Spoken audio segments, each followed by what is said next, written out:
அப்புறம் வந்து வி ஆரம்பிக்கிற தொகுதியில் அவருக்கு வந்து லக் இருக்குது, விக்கிரவாண்டி, வில்லிவாக்கம், விருகம்பாக்கம் இப்படி எல்லாமே சொல்லப்பட்டது. ஆனால் 10ல் 9 ஓட்டு விஜய்க்கு தான் போகுது. அதில் வந்து சந்தேகமே இல்லை. சில நேரங்களில் பார்த்தீங்கன்னா நோட்டா ஓட்டு கூட சில தொகுதிகளில் ரொம்ப லீடிங்கில் இருக்கும். அதாவது லீடிங்னா ஒரு 5000 ஓட்டு 6000 ஓட்டு அப்படின்னா ஒரு கேண்டிடேட்டுக்கு ஓட்டு போடுற மாதிரி இருக்கும்.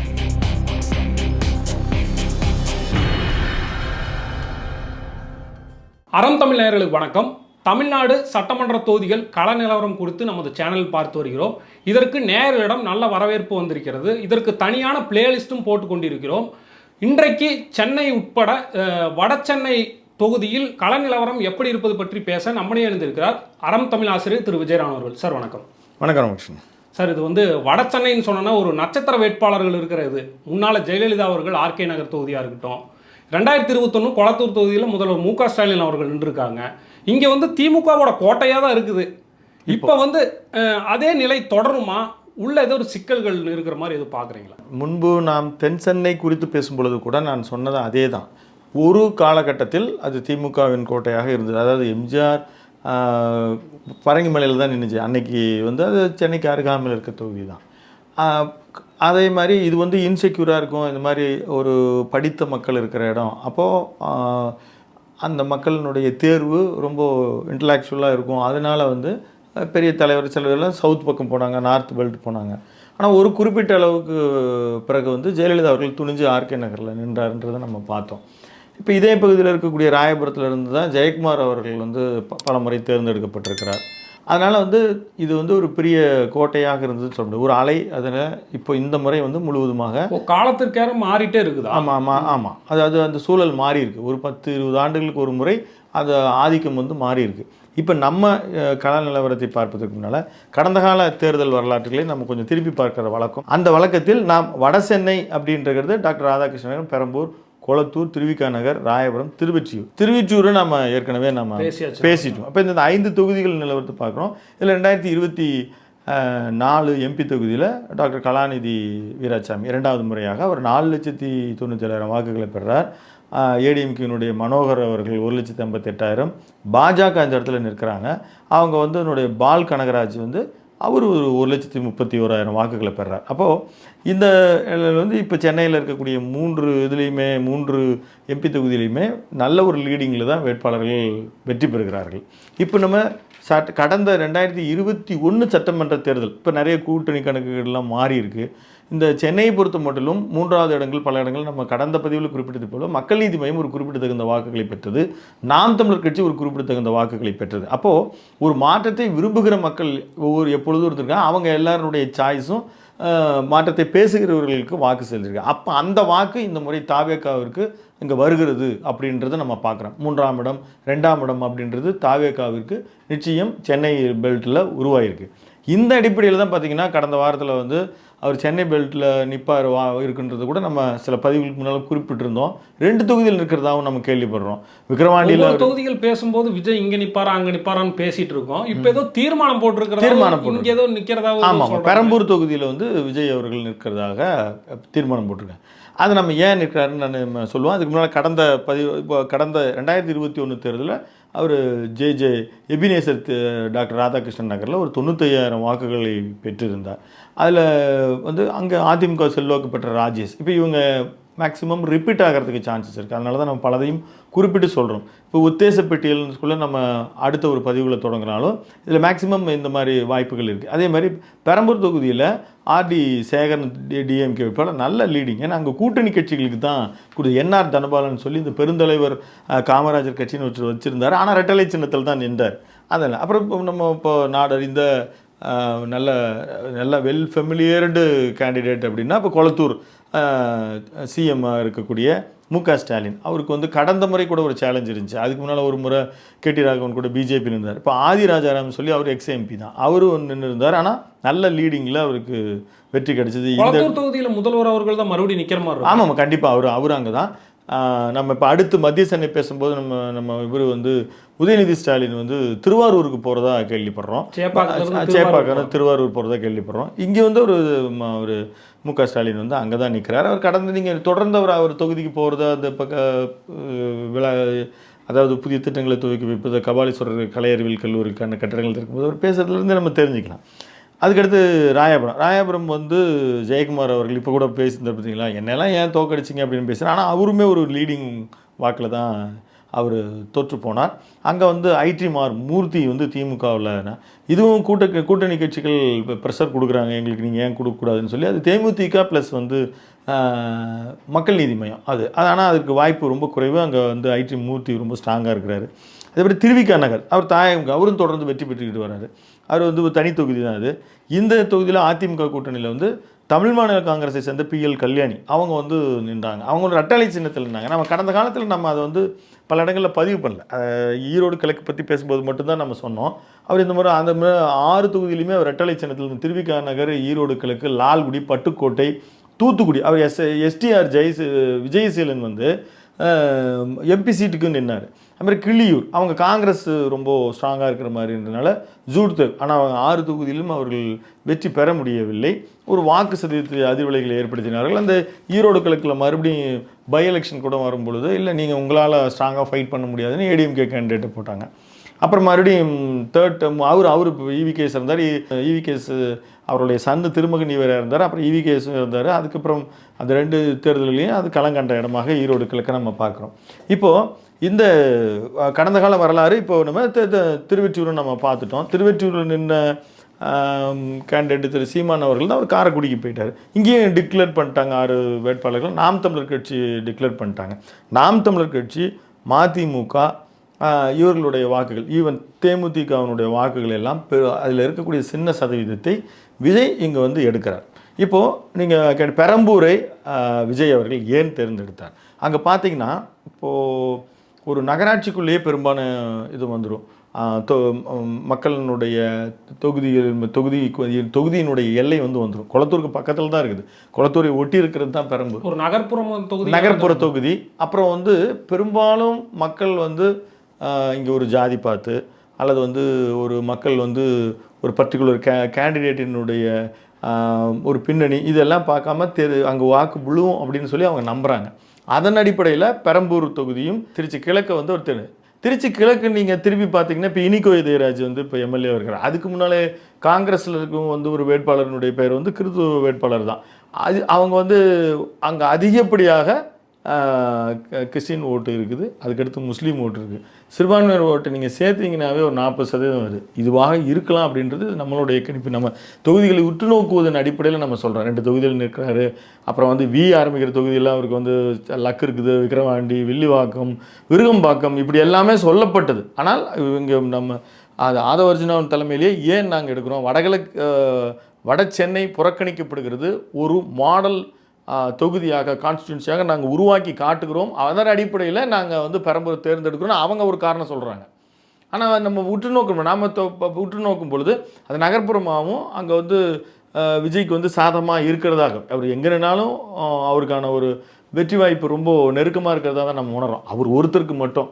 மற்றதெல்லாம் நம்ம வந்து ஒரு 10 தொகுதிக்கு அவங்க டெபாசிட் வாங்கிட்டா பெருசு அப்படின்ற மாதிரி தான் நம்ம இதை பார்க்க முடிகிறது.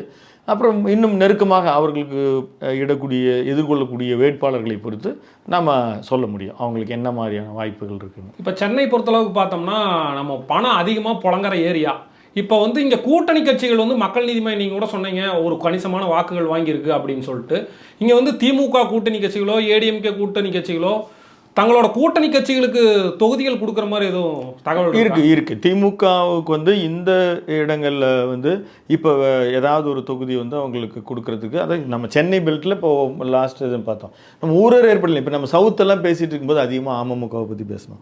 அப்படியே மெல்ல வர வந்து நம்ம பாமக BCKவை பற்றி நம்ம தொடர்ந்து பேசணும். அதை திமுக அதிமுக அல்லாத கட்சிகளை பற்றி பேசும்போது அப்படி பேசணும். இங்கே மேலே வரும்போது இப்போ இந்த இடத்துல நம்ம வந்து கொஞ்சம் தேமுதிக இப்போ இந்த சென்னை பெல்ட் ஒட்டி வரும்பொழுதெல்லாம் நம்ம நம்ம அதிகமாக மக்கள் நீதி மையத்தை பற்றி பேசுகிறோம். நமக்கு என்ன கலவர நிலவரமோ என்னவோ அங்கே இருந்த பல பேர் கட்சியை விட்டு போயிருந்தாலும், நிர்வாகிகள் விட்டு போயிருந்தாலும், சென்னை பெல்ட்டில் அந்த கடந்த கால நிர்வாகிகள் காத்திருக்கிறாங்க. எங்களுக்கு வந்து நீங்கள் வந்து ஒரு ரெப்ரசன்ட் பண்ணுவீங்கன்னு. அந்த பர்சன்டேஜையும் உணர்ந்து தான் கட்சி வந்து அவர்களுக்கு ஒரு வாய்ப்பு தரணும். அருணாச்சலம் ஆகட்டும், அந்த இன்னொரு ரிட்டையர்டு அந்த விஆர்எஸ் ஐஏஎஸ் ஆஃபீஸர் ஆகட்டும், மௌரியான்னு நினைக்கிறேன், அவராகட்டும், அவங்க துணைத் தலைவர், இப்போ இவங்களுக்கு அதேமாதிரி ஸ்னேகன் ஆகட்டும், அதேமாதிரி விருப்பப்பட்டாங்கன்னா அவங்க ஸ்ரீபிரியா அவர்களுக்கு கூட இந்த முறை நம்ம ஒரு ரெக்கக்னேஷன் கொடுத்தோம். எனக்கு கடந்த முறை நம்ம சொன்னதுக்காக நின்னாங்க அப்படின்ற ஒரு எண்ணம் வந்து கமலஹாசனுக்கு இருக்குது. அதனால் அவரும் வந்து தொடர்ந்து சீட்டுக்கார் குறைஞ்சது ஒரு 6 சீட்டுக்கு குறை இல்லாமல் இப்போது இது மாதிரி அவர் அந்த டார்ச் லைட்டில் நிற்கணும். அதே மாதிரி ஜிகே வாசன் அவர்கள் வந்து நம்ம சைக்கிள் சின்னத்தில் தான் நின்றணும். இந்த மாதிரி விஷயத்துல எல்லாம் உறுதியாக இருக்கிறாங்க. அதனால் ஓரளவுக்கு அதிமுக சைட்லேருந்து கொடுக்கக்கூடிய சேலஞ்சஸ் இப்போ அங்கே நான் சொன்ன 137 ஓட்டில் தான் தென் சென்னை நம்ம கள நிலவரத்தை பார்க்குற பொழுது ஒரு டி.நகர் சத்யா அவர்கள் வந்து வெற்றி வாய்ப்பை இழந்திருக்கிறார். அந்த டஃப் இப்போ இங்கே வந்து ஜெயக்குமார் அவர்கள் வந்து பெரிய அளவில் இழந்திருந்தாலும் அது அப்படியே சேஞ்ச் ஆகும். அவர் பெரிய அளவு கண்டிப்பாக இங்கே வந்து அதிமுக வேட்பாளர் வந்து ஜெயக்குமாராக தான் ராயபுரத்தில் இருக்க வாய்ப்பு இருக்கிறது. திமுகவிலையும் கூட தாயங்கவி ஒரு 3 முறை நின்றுட்டார். அது வந்து தான் திருவிக நகர் தான் இங்கே கூட்டணி கட்சிக்கு ஒதுக்குவதற்கு, குறிப்பாக தேமுதிகவுக்கு ஒதுக்குவதற்கு வாய்ப்பு இருக்கிறதாக சொல்லப்படுகிறது. அவங்களும் இப்போ 46 தொகுதி வந்து ரிசர்வ் தொகுதி இருக்குது. அதில் கூட்டணி கட்சிகள், ஒவ்வொரு கூட்டணி கட்சிகளுக்கும் 1-2 அவர்கள் தேர்ந்தெடுத்து அவர்கள் அதை ரெப்ரசன்ட் பண்ணணும். இப்போ இவங்கெல்லாம் வந்து விசிகெல்லாம் பார்த்தீங்கன்னா நீங்கள் முழுக்க எங்களுக்கு 1-2 பொது தொகுதியை கொடுங்க அப்படின்ற மாதிரி அவர்கள் கேட்குறாங்க. அந்த வகையில் இங்கே ஸ்டாலின் ஆகட்டும், அவர் வந்து உதயநிதி ஆகட்டும், அங்கே பெரும்பாலும் சென்னை இப்போ இதை வந்து கவனிக்கிறது. இன்றைக்கு இளைஞர்களுக்கு ஒரு நிறைய வேட்பாளர்களுக்கு வாய்ப்பு கொடுக்கணும்னு அதே வேளையில் வந்து மேக்ஸிமம் அங்கே டிசைடிங் ஃபேக்டர் அப்படின்றதுல சேகர் பாபு தான் இருக்கிறார். அவர் வந்து துறைமுகம் தொகுதியினுடைய நின்றாலும் கூட சென்னையினுடைய பெரும்பாலும், அதுவும் இந்த வட சென்னை மற்றும் மத்திய சென்னையினுடைய பெரும்பாலான வேட்பாளர்களை ரிவைஸ் பண்ணுறதுல, கூட்டணி ஃபிக்ஸ் பண்ணுறதுல சேகர் பாபு ஒரு முதன்மை பங்கு வகிக்கிறார். இப்போ வந்து நீங்கள் சொல்கிறீங்க இங்கே படித்தவர்கள் தான் அதிகமாக இருக்காங்க. கண்டிப்பாக வந்து ஒரு பிரச்சனை பார்த்து அவங்க ஓட்டு போடுவாங்க. சாதாரணமாக ஜாதி ஓட்டம் நம்மால் நிற்கிறான் அதுக்காக நம்ம ஓட்டு போடுவோம்னா, படித்தவர்கள் இங்கே முன்னால் என்ன பண்ணியிருக்காங்க, இப்போ என்ன பிரச்சனை நடக்குது இதை பார்த்தா போடுவாங்க. அங்கே வந்து இப்போ ஆம்ஸ்ட்ராங் கொலை வழக்காக இருக்கட்டும், வட சென்னையில் அதுவும் கடல் அரிப்பு இருக்கட்டும், நிறைய பிரச்சனைகள் வட சென்னையில் இருக்குது. அனல் மின் நிலைய கழிவு பிரச்சனையெல்லாம் இருக்குது.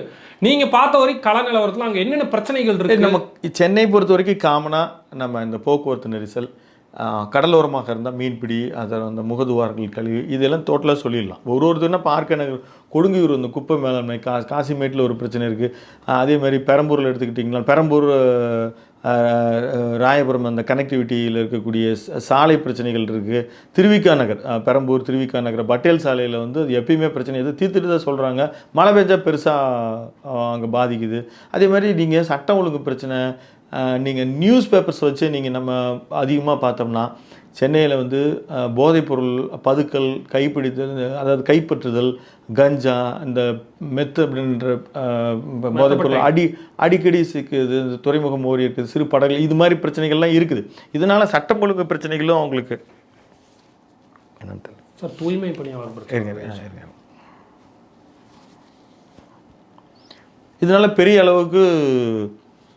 பெரிய அளவுக்கு சட்டம் ஒழுங்கு பிரச்சனைகள் வந்து அதையும் நம்ம தொடர்ந்து பார்க்குறோம். அதை லா அண்ட் ஆர்டர் இஷ்யூவே இதில் சேர்த்திக்கலாம். வட சென்னை பிரச்சனைகளை பொறுத்த மட்டும் இயற்கையாக அங்கே எல்லா பகுதியில் இருக்கக்கூடிய corporation, municipal, water, transport, metro, இந்த மாதிரி பிரச்சனைகளை தாண்டி லா அண்ட் ஆர்டர் இஷ்யூஸ் நிறைய இருக்குது. நம்மளால் வந்து அதை புரிஞ்சுக்கிறதுக்கே நம்ம ஒரு தனியாக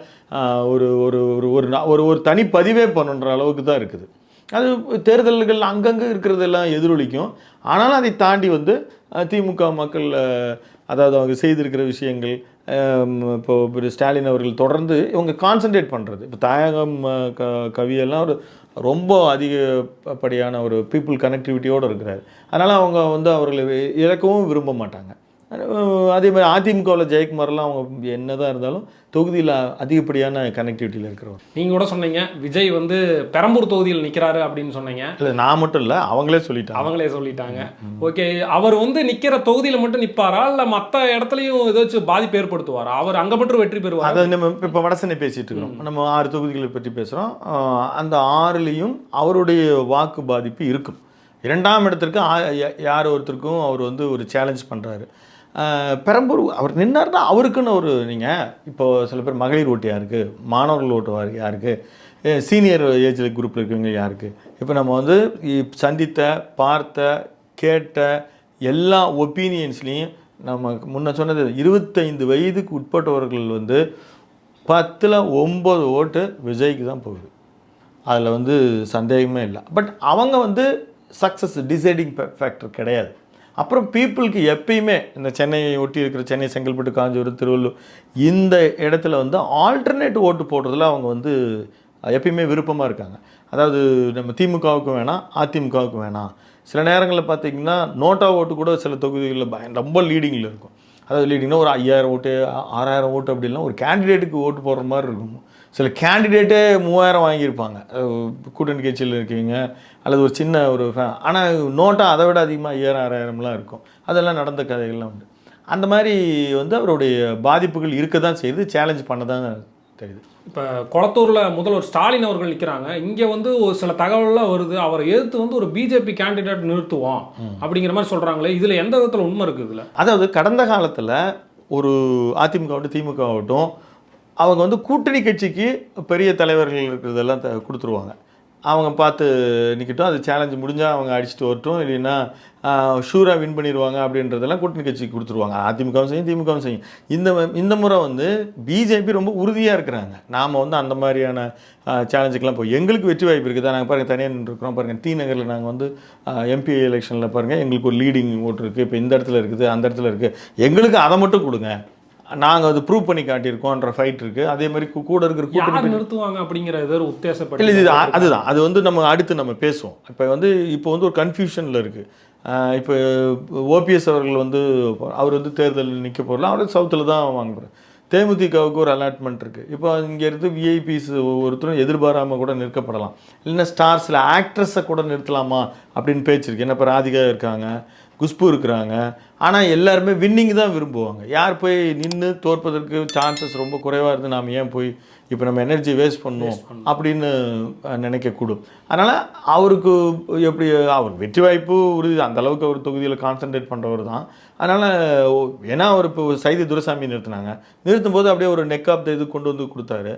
அவரே அடுத்த முறை அவருடைய தொகுதியை மாறி தான் போனார். அதனால் அவருக்கு திமுகவுக்கு வந்து இங்கே சேலஞ்சஸ் அதிமுகவுக்கு தான் அதிகம். அப்படி தான் நம்ம எடுத்துக்க முடியும். தென்சென்னை பேசணும், அங்கே வந்து திமுகவுக்கு சேலஞ்சு விஜய் தான் அப்படின்னு சொன்னீங்க. இங்கே வந்து அதிமுகவுக்கு சேலஞ்ச் இருக்கும். விஜய் வந்து ஒரு ஆட்டத்தையும் மாற்றக்கூடிய நபராக கூட இருப்பார்னு நீங்கள் சொல்லியிருக்கீங்க சார். உங்கள் கருத்து பதிவுக்கு மிக்க நன்றி சார். மிக்க நன்றி. நேயர்களே, தொடர்ந்து இணைந்திருங்கள் அறம் தமிழுடன். நன்றி.